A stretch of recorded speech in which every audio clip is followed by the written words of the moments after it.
67세 은퇴 5년차, 돈이 줄지 않는 구조로 바꾼 연금 활용법. 은퇴를 앞두고 있거나 이미 은퇴를 경험한 사람이라면 누구나 한 번쯤 이런 생각을 해봤을 겁니다. 이 돈으로 얼마나 버틸 수 있을까? 젊을 때는 얼마를 벌까가 고민이었다면 은퇴 이후에는 얼마나 오래 쓸 수 있을까가 훨씬 더 큰 고민이 됩니다.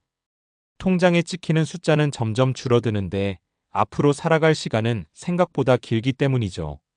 특히 은퇴 후 35년쯤 지나면 현실이 더 선명하게 보입니다. 처음에는 생각보다 괜찮은데 싶다가도 어느 순간부터는 이대로 쓰다간 언젠가는 바닥이 보이겠다는 불안이 스멀스멀 올라옵니다. 그래서 많은 사람들이 뒤늦게 절약을 시작하거나 투자에 뛰어들거나 혹은 자녀에게 기대는 방향을 고민하게 됩니다. 그런데 여기서 중요한 질문이 하나 있습니다. 지금 내 구조는 돈이 줄어들 수밖에 없는 구조인가, 아니면 유지되거나 다시 채워지는 구조인가? 오늘 이야기하려는 67세 은퇴 5년차 사례는 바로 이 구조를 바꾼 이야기입니다. 단순히 돈을 아낀 것이 아니라 돈이 줄지 않도록 흐름을 재설계한 것이 핵심입니다. 1. 모아둔 돈을 쓰는 구조에서 흐름으로 버티는 구조로. 이분도 처음 5년은 대부분의 은퇴자와 크게 다르지 않았습니다. 퇴직금, 연금, 예금. 이 세 가지를 바탕으로 생활비를 충당했죠. 문제는 지출이 아니라 방식이었습니다. 처음에는 이렇게 생각했습니다. 한 달에 300만 원이면 충분해. 지금 자산이면 20년은 버틸 수 있어. 틀린 계산은 아니었습니다. 하지만 이 방식의 가장 큰 약점은 하나입니다. 계속 줄어든다는 것. 그래서 이분은 관점을 바꿨습니다. 내 자산을 깎아 쓰는 게 아니라 자산이 나를 먹여 살리게 만들 수는 없을까? 이 질문을 시작으로 구조를 바꾸기 시작했습니다. 2. 연금을 덩어리가 아니라 현금 흐름으로 나누기. 많은 사람들이 연금을 하나의 통합된 수입으로 생각합니다. 국민연금, 개인연금, 퇴직연금이 한꺼번에 들어오거나 필요할 때 꺼내 쓰는 식이죠. 하지만 이분은 연금을 세 가지로 나눴습니다.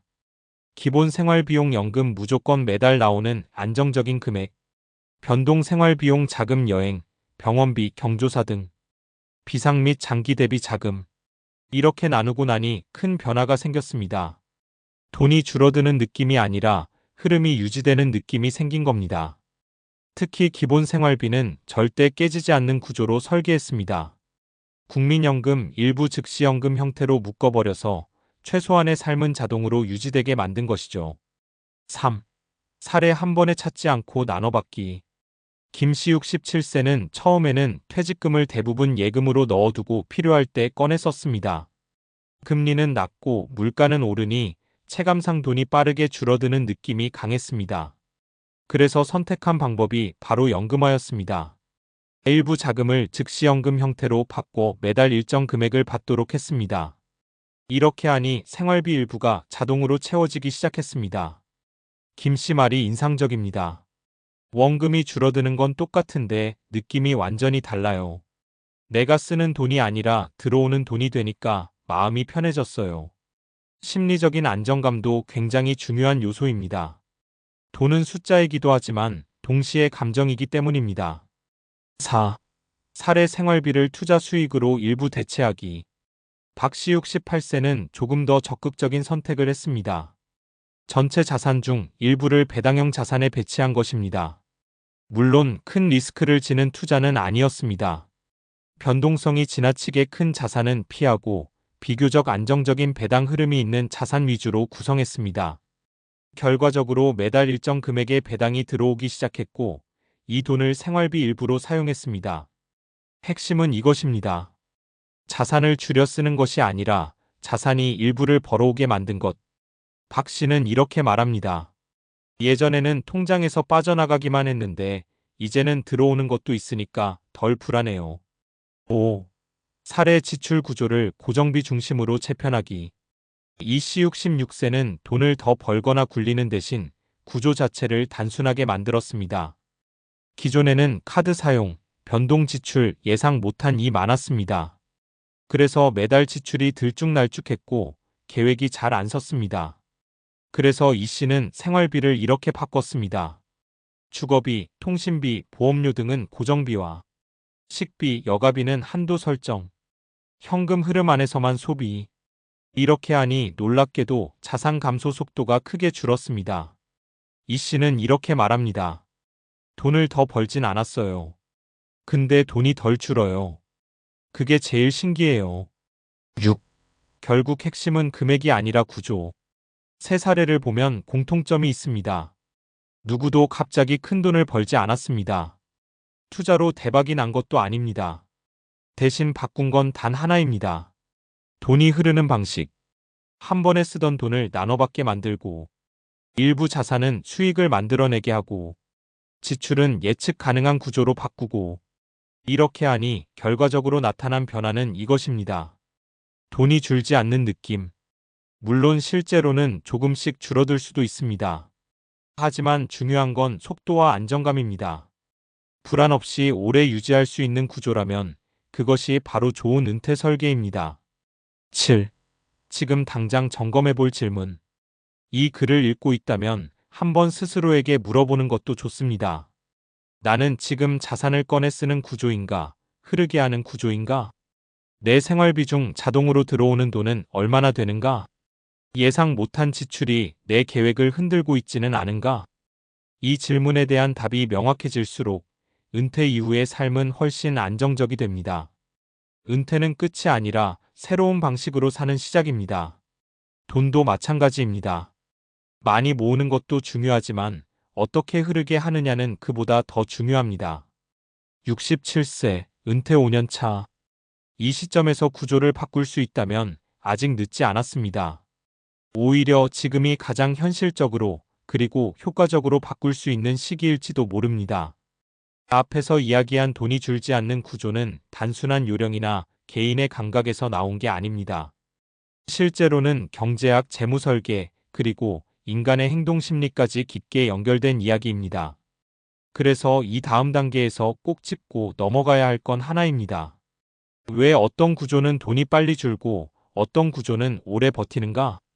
이건 감이 아니라 꽤 명확한 원리가 있습니다. 8. 인출 순서 하나로 자산 수명이 달라진다. 은퇴 후 자산이 줄어드는 속도를 결정하는 핵심 요소 중 하나가 바로 인출 순서 위드 드로월 오더입니다. 많은 분들이 이렇게 합니다. 필요하면 그냥 통장에서 꺼내 쓰지 뭐. 그런데 이 방식은 생각보다 비효율적입니다. 이유는 간단합니다. 돈마다 성격이 다르기 때문입니다. 예를 들어보면 예금 안정적이지만 수익률 낮음, 연금 세제 혜택 장기 수령 유리, 투자자산 변동성 있지만 성장 가능. 이걸 아무 생각 없이 먼저 쓰기 시작하면 어떻게 될까요? 가장 안전한 돈부터 먼저 줄어듭니다. 남는 건 변동성이 큰 자산뿐이 됩니다. 결과적으로 후반으로 갈수록 불안정해집니다. 재무 설계에서는 이를 방지하기 위해 보통 이렇게 접근합니다.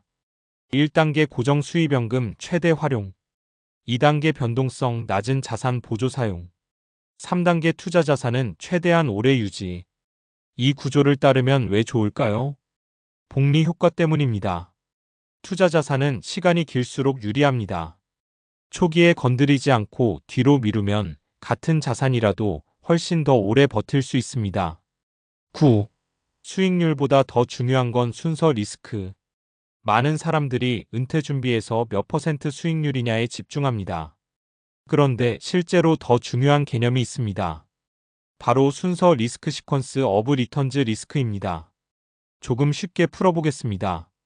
같은 평균 수익률 5%라도 초반에 마이너스 10%, 마이너스 5%, 15%가 나오는 경우 회복할 기회가 줄어듦.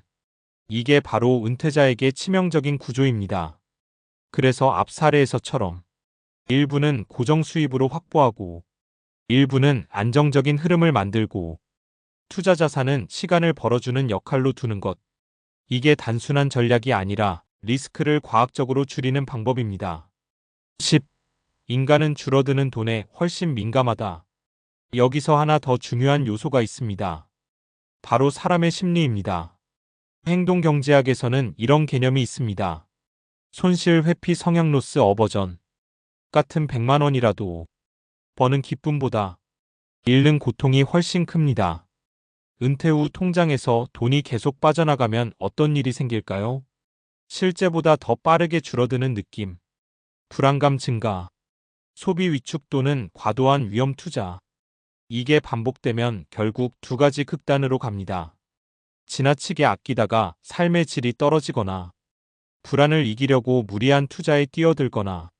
그래서 돈이 줄지 않는 구조는 단순한 재무 문제가 아니라 심리 안정 장치이기도 합니다. 매달 일정 금액이 들어오고 예상 가능한 범위에서 지출이 이뤄지고 자산이 한 번에 크게 줄지 않는 구조. 이 세 가지만 갖춰도 체감 안정감이 완전히 달라집니다. 11. 결국 핵심은 시간을 버는 구조다. 지금까지 내용을 한 줄로 정리하면 이겁니다. 은퇴 자산 관리의 본질은 얼마나 오래 버티느냐가 아니라 시간을 어떻게 확보하느냐입니다. 연금은 시간을 고정시켜주는 장치, 배당이나 이자는 시간을 늘려주는 장치, 투자 자산은 시간을 확장시키는 장치. 이 세 가지가 균형을 이루면 어떤 일이 생길까요? 시장이 흔들려도 버틸 수 있고, 예상 못한 지출이 생겨도 대응 가능하고, 무엇보다 급하게 선택하지 않게 됩니다.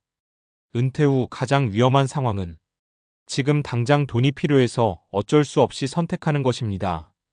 구조가 안정되어 있으면 선택의 여유가 생깁니다. 12. 그래서 지금 무엇을 바꿔야 할까? 여기까지 왔다면 이제 질문은 하나입니다. 나는 무엇부터 바꿔야 할까? 복잡하게 생각할 필요 없습니다. 딱 세 가지만 점검해 보면 됩니다. 내 생활비 중 자동으로 들어오는 비율은 몇 %인가? 70% 이상이면 안정구조에 가깝습니다. 갑자기 큰 돈이 필요할 때 꺼낼 완충 자금이 있는가? 없으면 투자 자산을 건드리게 됩니다. 투자 자산을 지금 쓸 돈으로 보고 있는가? 나중 돈으로 보고 있는가? 관점 하나로 전략이 완전히 달라집니다. 결국 은퇴 후 재무는 기술이 아니라 설계입니다. 그리고 그 설계의 핵심은 덜 쓰는 것이 아니라 흐름을 만드는 것입니다. 앞에서 이야기한 67세의 사례처럼 이미 은퇴를 했더라도 구조는 언제든 바꿀 수 있습니다. 오히려 중요한 건 지금입니다. 이미 현실을 경험했기 때문에 가장 현실적인 선택을 할 수 있는 시기니까요.